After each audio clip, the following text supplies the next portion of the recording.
Shalom. Terima kasih tim Praise and Worship yang luar biasa. Bapak Ibu, kita masih tetap pada tema iman. Ya, hari ini kita berbicara tentang Kristus sebagai pusat iman kita. Memang kalau dikatakan sebagai pusat iman, ada kesulitan, ini tentu pengajaran. Tetapi saya rindu kita bisa bersama-sama menyimak hal ini dan supaya kita bisa sama-sama memahami kebenaran firman Tuhan sehingga kita kuat di dalam iman walaupun di tengah-tengah apapun juga yang kita hadapi, seperti lagu yang terakhir tadi ya, puji Tuhan. Saya yakin Bapak Ibu semuanya di sini ada yang sudah menjadi Kristen sejak lahir. Ya, kalau kita mengatakan Kristus sebagai pusat iman kita, sebagaimana kalau saya tanyakan kepada Bapak Ibu yang sudah menjadi Kristen sejak lahir, apakah lebih bisa memahami lebih dalam lagi, ataukah hanya sebatas karena saya dilahirkan di keluarga Kristen, maka saya menjadi taat kepada orang tua dan saya memiliki iman kepada Kristus? Sudahkah memiliki pusat iman kepada Kristus? Ataukah karena saudara sendiri melakukan pernikahan, karena syarat pernikahan itu adalah satu agama diberkati di gereja kalau Kristen atau Katolik, atau kalau dikatakan begitu mereka seagama. Hukum negara Indonesia mengatakan satu agama baru bisa, karena catatan sipil sudah tidak dibolehkan lagi. Karena pernikahan Pak saya mempunyai iman Kristen, atau karena hal yang lain saya sudah memahami Pak iman Kristen itu sejak kecil. Ya, hal-hal yang baik. Coba next. Ada hal yang memang kita punyai yang kita bisa berikan. Mengalami perjumpaan secara pribadi dengan Kristus. Kita mengalami perjumpaan pribadi. Atau kita mengetahui dari teman bahwa Kristus itu baik. Pertolongannya luar biasa. Saya tidak menutup kemungkinan Bapak Ibu mempunyai pengalaman-pengalaman pribadi dengan Tuhan. Tetapi sudahkah kita menempatkan Kristus sebagai pusat dari iman kita? Memang kekristenan dikatakan gampang Pak. Gampang kata orang Madura. Asal percaya Yesus selamat dan masuk surga.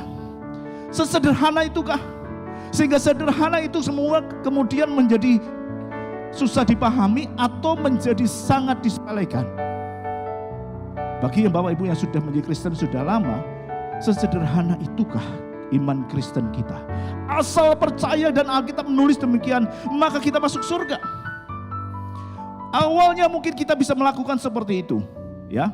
Asal masuk surga saya selamat, makanya saya akan taat. Walaupun motivasinya, alasannya seperti yang terlihat saya di layar. Apapun alasannya, pokoknya menjadi Kristen, terima Yesus sebagai juru selamat, saya masuk surga. Bagus, itu sama seperti minum air hangat setiap hari. Ada yang mengatakan minum air hangat setiap hari itu bagus untuk kesehatan. Maka saudara melakukannya setiap hari. Setiap pagi minum air hangat. Karena 78% tubuh kita terdiri dari air. Saudara memang tidak mengetahui tetapi melakukan. Tetapi pada saat saudara mendapatkan satu ilmu bahwa minum air hangat setiap pagi itu bermanfaat banyak sekali. Saya nggak sebutkan, awalnya saya sebutkan. Tentu saudara tidak akan berhenti melakukannya. Tentu saudara akan tetap terus melakukannya. Tentu saudara akan terus memahami dan mencoba untuk memberikan pemahaman kepada orang lain. Kalau minum air hangat itu menyehatkan. Demikian juga dengan Kristus. Orang mengatakan sederhana Pak mengikut Tuhan. Benarkah sederhana seperti itu? Iman Kristen yang sederhana. Seperti kalau saya katakan tadi, pokoknya percaya. Tetapi kalau kita mengatakan sederhana, ternyata banyak orang Kristen yang gagal. Banyak orang Kristen yang gagal walaupun dikatakan sederhana. Next. Kenapa kok saya katakan begitu? Satu ayat ya yang kita bisa baca di dalam Amsal 3 ayat 5 dikatakan, percayalah kepada Tuhan dengan segenap hatimu dan janganlah bersandar kepada pengertianmu sendiri. Percaya kepada Tuhan dikatakan percaya, dikatakan trust. Dalam King James Version, trust in the Lord. Percaya penuh kepada Allah. Seringkali kita gagal untuk merefleksikan hal ini karena kita bersandar kepada pengertian sendiri. Seringkali kepercayaan kita kepada Allah dilandaskan kepada logika kita. Seringkali kepercayaan kita kepada Allah dilandaskan kepada pemikiran kita, sehingga kita gagal untuk menempatkan Allah dengan segenap hati. Itulah yang saya katakan tadi. Bahwasanya iman Kristen yang sederhana, tetapi banyak orang yang gagal. Gagal karena apa? Menganalisa dengan logikanya sendiri. Sehingga pekerjaan Tuhan tidak menjadi maksimal dalam hidupnya. Karena dibelenggu oleh pengertiannya sendiri. Kata iman dan percaya dalam bahasa Indonesia sama, diartikan sama, pras. Tetapi percaya dan iman itu sama. Tetapi di dalam bahasa Inggris dibedakan antara trust and belief. Next. Ada belief, ada trust. Memang masing-masing berbeda. Next mas. Iya. Di dalam bahasa Inggris dibedakan dua. Belief atau trust. Dan dikatakan kalau belief itu juga percaya dalam arti batasan luar yang sederhana tadi. Tetapi trust lebih ke dalam dan terjadi akibat hubungan yang sangat dekat. Terjadi karena hubungan. Jadi di dalam bahasa Indonesia itu dibedakan. Di dalam bahasa Indonesia itu sama. Tetapi dalam bahasa Inggris itu dibedakan menjadi dua. Ada belief, ada trust. Belief yang gak bagaimana Pak? Trust yang bagaimana Pak? Saya percaya Tuhan itu ada. Itu percaya belief. Saya percaya Tuhan menciptakan alam semesta. Belief. Saya percaya Tuhan adalah gembala yang baik. Belief. Saya percaya bahwa semua semesta itu dijadikan Allah. Belief. Trustnya bagaimana? Saya ingin memberikan contoh yang luar biasa. Karena pada saat kita sudah mempercayai, kita melakukannya, itu menjadi trust. Lebih dalam dan lahir dari hubungan. Sehingga pada saat kita memiliki iman yang trust, kita mengalami kemenangan-kemenangan. Yeremia dikatakan diberkatilah orang yang mengandalkan Tuhan, yang menaruh harapannya pada Tuhan. Blessed is the man that trust. Yang menaruh kepercayaannya sangat dalam. Bukan sekedar percaya. Bukan sekedar percaya. Nanti kita akan belajar pelan-pelan sehingga Bapak Ibu Saudara bisa mengetahui trustnya itu kayak apa. Bukan sekedar percaya. Karena Kristus sebagai pusat iman kita. Pusat iman itu harus benar-benar trust, bukan sekedar belief. Next, saya akan tunjukkan satu ayat yang luar biasa di sini. Engkau percaya bahwa hanya ada satu Allah saja, itu baik, tetapi setan-setan pun juga percaya akan hal itu dan mereka menjadi gemetar. Dikatakan percayanya adalah believers. Believe. Jadi kalau saudara mengatakan percaya kepada Allah sekedar belief, itu percayamu sama dengan percayanya setan-setan. Maaf yang ngomong Alkitab. Kalau percaya kita hanya sekedar beli kepada Allah, sesuai dengan orang lain mengatakan Allah menciptakan alam semesta, itu belief. Kalau percaya berdasarkan pada hal ini, setan-setan pun gemetar. Sejauh mana kita menempatkan kepercayaan kita kepada Allah? Kalau kita menjadikan Yesus Kristus sebagai pusat iman kita, jangan sekedar belief, tetapi harus menjadi trust kepada Allah. Kalau tidak, setan pun demikian, dia akan percaya. Ya, kenapa? Ada satu kisah di Lukas itu ya. Pada waktu Yesus di Gerasa, ada seorang yang datang kerasukan setan. Dia mengatakan, belum waktumu engkau hai anak Allah. Kenapa kau datang mau menghakimi aku kah? Mau menghakimi aku kah? Belum waktumu. Jangan sekarang. Terus kemudian dia minta ceritanya kepada Yesus agar dia bisa keluar dari orang itu dan masuk ke babi-babi. Ditanya berapa jumlahnya? Itu di Lukas ya. Berapa jumlahnya? 2000. Lukas 8 ayat 28 ya, saya katakan cuplikannya aja. Apa urusanmu dengan aku hai Yesus anak Allah yang maha tinggi? Aku mohon kepadamu supaya engkau jangan menyiksa aku. Ayat 30 dikatakan dan Yesus berkata kepadanya ya, Lukas 8 ayat 30. Dan Yesus bertanya kepadanya, siapakah namamu? Jawabnya Legion, karena ia kerasukan banyak setan. Namanya Legion. Akhirnya Yesus memberikan mereka untuk masuk ke dalam babi-babi. Ada 2000 babi yang masuk terbunuh. Mereka percaya, setan percaya dan menjadi gemetar. Percayamu ada di mana? Ada di belief atau di trust? Kenapa kok mereka tidak bisa hanya sekedar believe, tidak berkenan? Karena sekedar believe tidak menghadirkan Allah dalam hidupnya. Kalau percayamu sekedar believe, tidak ada Allah yang hadir. Hadiratnya tidak ada dalam hidupmu, dalam hidup kita. Dan pada saat seperti itu, seperti setan yang terbuang. Oleh karena itu, kalau buat pada tema bulan ini, Yesus mengatakan Kristus sebagai pusat iman. Jadikan percaya, bukan sekedar believe. Jadikan percayamu adalah trust. Bisa dipahami sampai sini? Halo, masih ada orang? Amin. Bisa dipahami ya? Bukan sekedar believe. Saya juga belajar untuk menempatkan itu kepada Tuhan yang benar adalah dengan trust. Bukan sekedar believe. Karena pada saat seperti itu, setan pun bisa bicara demikian. Apa yang dimaksudkan? Yakobus 2 ayat 14-17. Iman kalau tidak dilaksanakan perbuatan dalam hati. Next. Kalau kita mengatakan ada orang yang membutuhkan sesuatu, membutuhkan pakaian, membutuhkan makanan, dan kita berkata selamat jalan kenakan kain panas, makanan sampai kenyang, tetapi tidak memberikannya, percuma, tidak ada artinya. Sehingga dikatakan jika iman itu tidak disertai perbuatan, maka iman itu pada hakikatnya adalah mati. Iman yang mati adalah percaya yang believe. Iman yang tanpa disertai perbuatan pada hakikatnya adalah mati. Kepercayaan kita pada Tuhan kalau tidak ada trust, itu pada hakikatnya adalah mati. Apa hubungannya, Pak? Saya ingin tunjukkan pada saudara nanti. Pelan-pelan akan bisa memahami seperti itu. Kenapa? Karena iman itu harus ada tindak lanjutnya. Pada waktu pemerintahan, ini topik bulan lalu, Nebukadnezar yang mengalahkan Israel Utara. Orang-orang Israel dibangkut ke Babel. Mereka harus berjalan jauh dari Yerusalem ke Babel. Mereka akan kelaparan dan seterusnya. Ada beberapa orang yang kita ketahui pembahasan kemarin, Daniel, Sadrak, Mesak, Abednego. Mereka juga kelaparan dalam perjalanan ke Babel. Mereka ditempatkan pada posisi yang enak, di mana mereka sehidangan makan dengan raja. Tetapi mereka tidak mau menajiskan dirinya. Mereka tidak mau menyentuh. Apa alasannya? Secara relasi, pada saat kita diundang makan, itu ada relasi, ada hubungan. Ada hubungan sehingga kita mau melakukannya.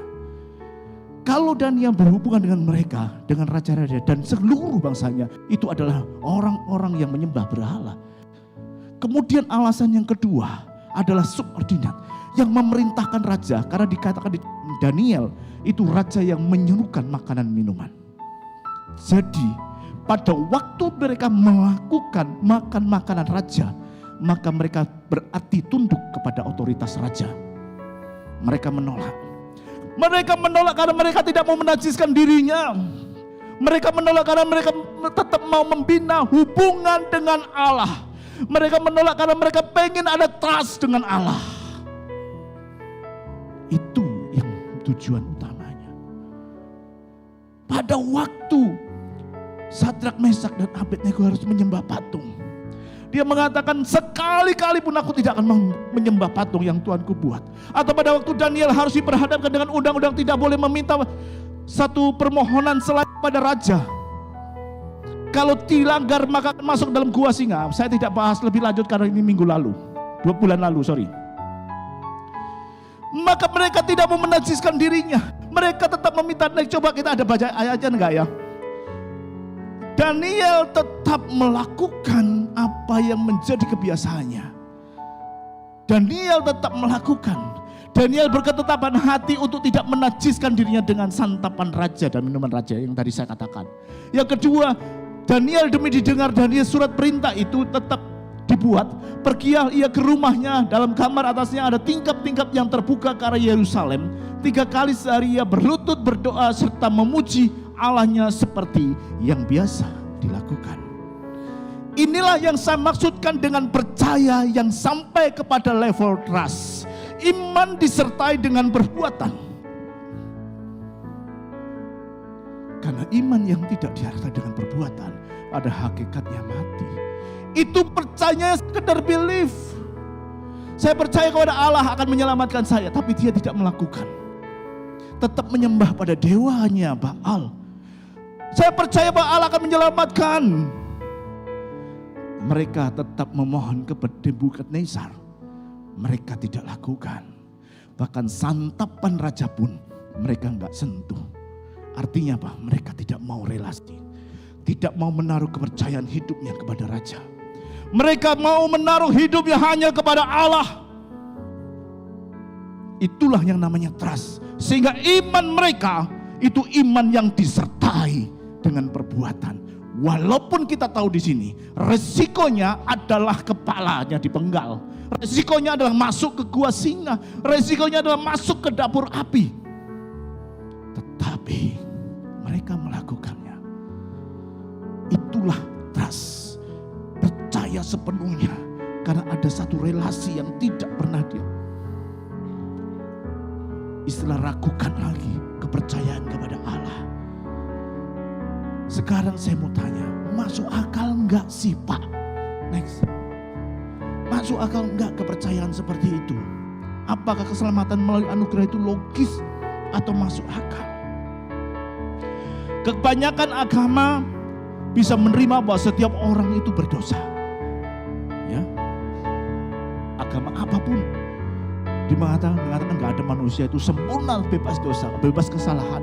Semua agama melakukan itu. Semua agama juga mempunyai cara bagaimana dia menebus salahnya, menebus dosanya.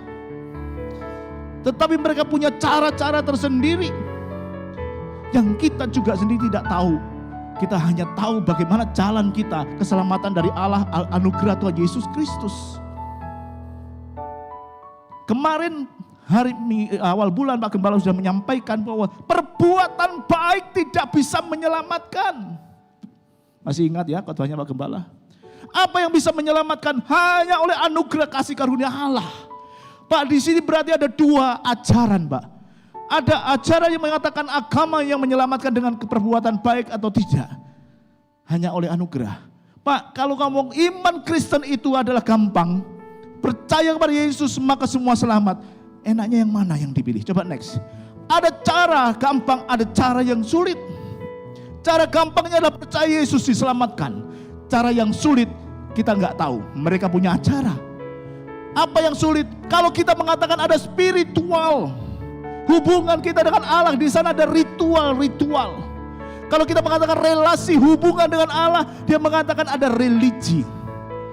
Sehingga kalau kita mengatakan di kekristenan tidak pernah ada lagi religi, tidak pernah ada ritual. Benar? Kalau ada Kristen ritual, Pak, waduh, dipertanyakan. Karena di Kristen itu boleh mengatakan cara yang gampang walaupun itu susah. Dengan percaya Yesus diselamatkan. Dan itu adalah spiritual. Bedanya di SPI. Roh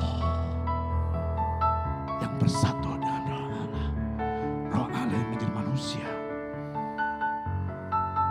Yang menyelamatkan kita. Nanti kita akan belajar lebih jauh lagi, lebih mengerti. Ada satu relasi dengan Allah. Bukan religi. Jadi ada dua jalan yang kita hadapkan saat ini. Saya tidak meminta Bapak Ibu untuk memilih jalan mana. Yang gampang atau yang sulit. Yang spiritual atau ritual. Yang relasi atau religi. Saya tidak meminta Bapak Ibu mau memilih. Tetapi saya menekankan. Bapak Ibu terima atau tidak. Saya tekankan. Pilihlah cara yang gampang. Pilihlah spiritual. Pilihlah relasi dengan Allah. Saya tidak minta Anda memilih. Saya menekankan untuk memilih yang itu. Ya, supaya hal itu menjadi logis. Banyak agama yang mengatakan apapun alasannya. Saya akan memberikan sebuah ilustrasi supaya pemahaman tentang agama-agama di dunia ini bisa memahami. Kalau kita mengatakan Allah Bapa di surga itu sebagai seorang ayah, dia mempunyai 3 orang anak. Mungkin pernah mendengar. Semua orang laki-laki. Anak yang pertama ayahnya mengatakan tidak boleh makan es krim. Ya, ayahnya mengatakan tidak boleh makan es krim. Anak yang pertama ditawari es krim. Dia menolak. Enggak mau saya tidak mau makan es krim. Saya takut Bapak marah. Nanti saya dihukum. Alasan pertama. Anak kedua dikatakan ini ada es krim, makanlah. Es krim kan enak. Anak kedua pun mengatakan, saya tidak mau makan es krim. Kenapa? Nanti kalau ketahuan bapak, saya tidak diberi hadiah. Anak ketiga ditawari es krim, ini ada es krim, dia katakan, saya tidak mau. Apa alasannya? Saya tidak mau menyakiti hati bapak saya, karena bapak saya terlalu baik dengan saya, bapak saya sangat mengasihi saya, makanya saya tidak mau makan es krim ini. Kira-kira menurut Bapak Ibu Saudara, alasan mana yang bisa diterima? Kalau sepakat alasan anak yang ketiga, betul? Kepercayaan dan keselamatan dari Allah itu seperti anak ketiga, memang sudah diberikan kepada manusia. Ada orang mengatakan, aku tidak mau melanggar dan mau seperti itu. Tetapi kalau kita mau melakukan karena adanya hubungan dengan Allah, adanya relasi dengan Allah, saya mengatakan saya tidak mau menyakiti hati ayah saya gara-gara yang nikmat di dalam dunia ini. Next. Saya tidak mau menyakiti. Itulah konsep keselamatan melalui anugerah. Kenapa? Karena itu sudah dikaruniakan. Yesus sudah dikaruniakan kepada kita. Karena begitu besar kasih Allah ke dunia ini, maka dikaruniakan anaknya yang tunggal. Supaya barang siapa yang percaya kepadanya tidak binasa, melainkan beroleh hidup yang kekal. Dan tidak ada seorang pun yang dapat datang kepadamu jikalau ia tidak ditarik oleh Bapa. Beruntunglah kita, buka aja semuanya. Beruntunglah kita Bapak Ibu. Karena kita bisa menyebut Yesus itu Allah karena Roh Kudus. Ada hubungan kita dengan roh yang spiritual tadi. Dan kita bisa menyebut Yesus, bisa menerima Yesus. Itu karena kita ditarik. Sehingga pada kekal di Yehuda 3 kemarin Pak Daud mengatakan, kita itu kudus bukan suci. Kudus itu dipisahkan, kudus dipisahkan. Kita ditarik. Yang mestinya kita tidak berlayak. Mestinya kita harus dihukum. Tetapi kita tidak dipisahkan oleh penebusan darah Kristus. Semua ada kasih karunia. Kamu diselamatkan oleh iman dan bukan hasil usahamu. Bukan hasil pekerjaanmu. Kalau agama lain harus berbuat baik untuk menebus salahnya. Berbuat baik supaya dosanya diampuni. Ada ya? Saya tidak sebutkan. Berbuat baik supaya dosanya berkurang. Di kekristenan karena kita ada relasi dengan Allah, kita berbuat baik. Itu adalah konsekuensi logis karena kita sudah diselamatkan. Konsekuensi logis karena kita sudah ditolong oleh anugerah yang besar, oleh kasih karunia yang besar. Itu wajib kita berbuat baik, bukan untuk menebus salah kita. Itulah yang menjadikan Kristen sebagai pusat iman. Respon terhadap keselamatan. Kalau dikatakan bagaimana kesalahan kita, kesalahan kita itu dikatakan oleh Yeremia itu sebagai kain kotor. Pernah kita baca ayat ini? Ya. Jadi kita tidak bisa untuk menyelamatkan diri sendiri. Apapun usaha kita, perbuatan baik apa yang kita sudah lakukan, itu tidak bisa menyelamatkan kita. Seberapa banyak perbuatan baik kita, sejak bangun memelekkan mata, kita pun bisa berdosa. Nah sekarang pertanyaannya, bagaimana kita bisa menimbulkan trust Pak? Ya, bagaimana kita menimbulkan trust? Seringkali ada pergumulan, ada hal-hal yang banyak sekali terjadi dalam kehidupan kita. Kita harus percaya kepada Tuhan. Ya, kita mempercayai kepada Allah. Seperti kita percaya kepada seorang pemuda pada waktu kita naik land, ada yang naik land ke Surabaya gitu. Kita mempercayakan kepada mereka seorang manusia bahwa kita akan sampai tujuan dengan selamat. Demikian juga Allah kita sebagai juru mudi kehidupan kita, kenapa enggak kita percayakan kepada Dia? Oleh karena itu pada yang pertama adalah bagaimana menimbulkan trust. Kita mempercayai Allah dimulai dari mengenal Dia. Berbicara dengan mengenal Dia. Gambar ini adalah gambar tahun 2019, ada Pak Gembala dan Pak Selamat. Pak Selamat enggak ada. Ada istri saya, ada Bu Gembala. Kami hari raya Idul Fitri keliling seminggu ya Pak ya. Itu enggak pulang, muter. Dan saya kebagian banyak nyetirnya. Ya saya banyak setir dari awal sampai Z. Cukup kuat waktu itu, sekarang gak tahu. Bapak Ibu tahu, kenapa kok saya dikatakan untuk setir? Padahal bukan hanya di daerah pantai, di sini Baris Perigi Blitar. Tetapi juga naik ke gunung B29, naik ke gunung Ijen juga. Saya yang setir naik gunung dan dengan kecepatan yang cukup tinggi pada waktu itu. Kenapa kok mereka percayakan kepada saya? Mereka tidak takut kecelakaan, mereka tidak takut pada saya membawa mereka kepada maut. Dengan cara setir saya seperti itu. Kenapa? Karena mereka percaya kepada saya. Bu Slamet itu ngomong terus terang, Pak Eko yang nyetir, saya lebih aman. Katanya begitu, gak mau Pak Slamet yang nyetir. Kalau ada orangnya kemarin dari Tepakti. Dikatakan bahwa yang percayakan padanya. Kenapa kok bisa dipercayakan? Kenapa mereka percaya kepada saya? Kira-kira jawabannya apa? Karena mereka mengenal saya. Kalau gak kenal gak apa? Kenapa mereka kenal? Karena mereka percaya, karena mereka mengenal saya. Mereka tahu bagaimana saya setir dan mereka tahu keamanan saya. Padahal kenapa kok mereka mengenal saya? Karena saya membina hubungan, relasi dengan Pak Gembala, dengan Pak Slamet sejak dulu. Sama Bapak Ibu Saudara. Kalau kita mempercayai Tuhan, kita mengenal Dia. Kenapa kita mengenal Dia? Kita membuat hubungan relasi dengan Dia. Maka kita menaruh kepercayaan yang tidak akan membawa kita kepada celaka. Loh Pak, karena tadi ada ngomong sopir yang lain. Bisa. Kalau kita naik bus, naik kereta api, kan saya nggak kenal masinisnya Pak. Siapa yang kenal masinisnya? Nggak ada. Atau supirnya mau kenalan dulu? Nggak mungkin. Mereka adalah berdasarkan kompetensinya.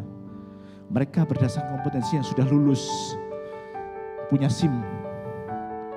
Kompetensinya sudah diuji oleh perusahaan atau BIS atau KAI kompetensinya.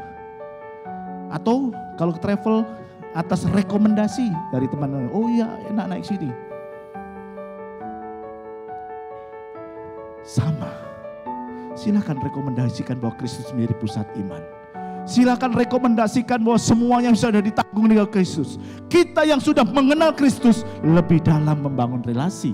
Sehingga kita tidak hanya percaya secara belief, tetapi lebih dalam lagi di dalam percayaan yang trust. Mereka percaya dalam kehidupan, istilahnya bisa membawa mereka ke tempat-tempat yang dituju. Lalu bagaimana? Apa sebenarnya menghalangi kita untuk tidak menjadi trust? Seringkali kita mengalami hal-hal yang buruk yang terjadi dalam kehidupan kita. Bahkan kalau kita mau mengenal Allah, kalau kita kenal Dia secara trust, hal-hal buruk yang kita hadapi dalam kehidupan kita pun ada rencana yang indah. Dia tahu, kita tahu. Kita tahu Allah tidak seperti itu. Karena kita mengenal dengan trust tadi. Seperti contohnya Daniel tadi, dihadapkan kepada gua singa. Sadrak Mesak dihadapkan kepada gua api, dihadapkan kepada kematian, tetapi karena trust, percaya nggak akan ada hal buruk yang terjadi. Atau kalaupun itu terjadi, Sadrak Mesak mengatakan saya sekali-kali tidak akan menyembah. Itu karena relasi, karena trust dengan Allah. Banyak hal buruk yang terjadi seperti Ayub. Bagaimana kita melihat kisah Ayub? Keluarganya habis, harta bendanya habis, istrinya mengutuki, dirinya borokan. Saya nggak berbicara tentang itu. Tetapi kalau Ayub tidak memiliki hubungan pribadi secara trust dan menempatkan Kristus sebagai pusat iman, maka dia sendiri sudah akan ngikutin kata istrinya, kutukilah Allahmu. Tetapi Ayub tidak demikian. Dia mempercayakan karena dia mengenal Allahnya dengan baik. Kemudian yang kedua adalah mempercayai Allah dan mengakui sebenarnya bahwa kita tidak ada apa-apanya. Kenapa kok kita harus mengakui Allah dan kita tidak punya apa-apa? Sama seperti dengan Pak Gembala, tahun 2020 kami tur bersama dengan almarhum Pak Suko. ada tujuan 3 negara, Mesir, Israel, dan Yordania. Sopo sing tau rono? Enggak ada. Siapa yang bisa membawa kami kepada tempat-tempat yang dituju? Mulai dari Mesir, ada piramid, ada Sphinx, ada gereja sampah, ada segala macam. Siapa yang pernah ke sana? Saya nggak pernah tahu. Tetapi kami bisa sampai ke sana. Siapa yang membawa kami ke Sungai Yordan? Siapa yang membawa kami kepada tempat-tempat yang dikatakan sebagai situs dari Yesus Kristus sampai ke Yordania? Siapa yang tahu? Kami menyadari bahwa kami tidak tahu apa-apa di negara asing. Kami menyadari bahwa kami tidak tahu apa-apa di tempat orang lain. Maka kami mempercayakan diri kepada tour leadernya, kepada guide-nya.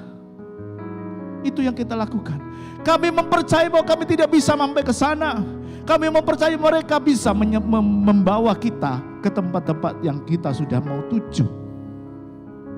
Itulah sebabnya dalam perjalanan kehidupan kita, Bapak Ibu, bisakah kita mengatakan bahwa saya ini sesungguhnya tidak tahu apa-apa? Sehingga ayat tadi katakan, percayalah kepada Tuhan dengan segenap hatimu dan janganlah bersandar pada pengertianmu sendiri. Kalau saya bersandar kepada pengertianmu, Pak, ketoknya jalannya ke kiri, kok kiri bapak ke kanan? Ya blind, gak sampai-sampai. Tidak mengandalkan nalar kita, logika kita, pengertian kita kalau kita mau bersandar kepada Tuhan. Tetapi memang tidak semuanya seperti itu ya. Maksud saya istilahnya tidak harus meletakkan pada dasar yang benar. Kita mempercayai Tuhan sama seperti ini, hanya ilustrasi ya. Kalau kita mempercayai Tuhan sepenuhnya seperti itu kepada tour leadernya, akan lebih enak. Kita harus belajar trust dan mengakui kita tidak memiliki semua jawaban atas pertanyaan hidup kita, menyerahkan jalan kehidupan kita hanya kepada Dia. Memang seringkali susah. Bagaimana susahnya Yeriko dirobohkan oleh Yosua hanya dengan mengitari tembok Yeriko itu 7 kali. 1 hari 1 kali, hari yang ke-7 7 kali. Masuk akal enggak sih? Ya jelas gak masuk akal. Tapi Yosua melakukan. Yosua melakukannya sampai pada hari yang terakhir tembok Yeriko diruntuhkan. Yosua mengatakan bahwa aku tidak ada apa-apanya dan tidak memiliki jawaban atas hidup. Sama kita, Bapak Ibu Saudara dan saya tidak memiliki semua pertanyaan atas kehidupan ini. Besok aja terjadi, kita juga gak tahu. Mau makan apa kita juga gak tahu. Lebih baik kita percaya secara trust kepada Allah. Itu adalah menunjukkan bahwa iman kita berpusat kepada Kristus. Kristus sebagai pusat iman kita. Ya, ada orang mengatakan next bahwa saya punya rencana bagus, tetapi tetap harus ada ya percaya kepada Allah. Ya, sebagai lawannya Yakobus katakan, jadi sekarang kamu hari ini atau besok berangkat ke kota Anu, di sana tinggal setahun dan berdagang dan mendapat untung. Keyakinan ini dikatakan dengan keahlian dan perkiraannya mereka yakin sekali saat mengambil langkah awal di dalam hidupnya untuk melakukan sesuatu hari ini atau besok. Yang kedua, mereka yakin sekali kan tujuannya ke kota Anu ya, memang disebutkan kota Anu. Mereka yakin sekali lamanya tinggal di sana 1 tahun. Mereka yakin sekali apa yang dikerjakannya berdagang. Mereka yakin sekali kesuksesan dan keberhasilan nanti karena dia akan mendapatkan untung. Kita mendasarkan trust kepada Kristus, kita juga boleh mempunyai rencana. Tetapi kita tidak mendasarkan pada rencana ini. Rencana harus tetap dilaksanakan. Kalau tanpa rencana kita juga gak punya arah. Betul? Apakah ini salah? Sampai di sini salah.